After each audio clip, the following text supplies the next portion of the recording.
জানো আমার শ্বশুর শাশুড়িকে এবার কল দাও। যেন কয়জনকে কল দেওয়া বা তুমি সকাল থেকে পুরো আত্মীয় স্বজন 14 গোষ্ঠীকে কল দেওয়া হচ্ছে, এক ক্যামেরা কিনছো। আরে দাও না কল দিতে।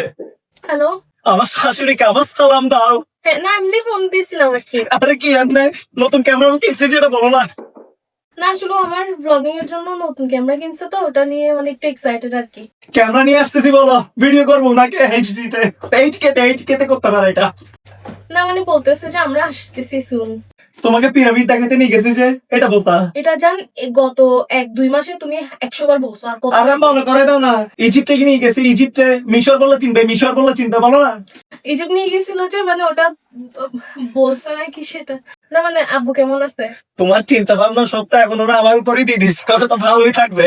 আম্মু বলতেছে তুমি থাকতে আবার ওদের কিসের চিন্তা। তো এগুলো এখন কেন বলতেছে? প্রথম তো মানা নাই, এখন তো মারতে শুনি।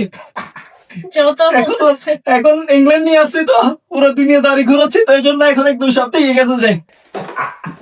জান এটা তুমি গত 10 বছরে 10,000 বার বলছো। আচ্ছা উনার ওইটা মনে আছে, আমি তো ওনার কাছে এরকম গেছিলাম, প্লিজ শাশুড়ি মা আমাকে রিকাকে দিয়ে দেন। শুরুতে যে তোমরা মানো নাই, কান্নাকাটি করছিল আমার জন্য তোমাদের সামনে। এরপরে নিজে নিজে মেনে গেছিল। এরপর আমাদের বিয়েতে যে ডান্স, আমার শ্বশুরের ডান্স মনে আছে এরকম, রিকুকে নিয়ে যাও। আম্মু তোমরা কেন মানছো? না মানতা। আর কয়েক মাস না মেনে বসে থাকলে তো আজকে আমার এই দিনটা দেখতে হতো না। তোমাদের তো আজকে আমার যা অবস্থা।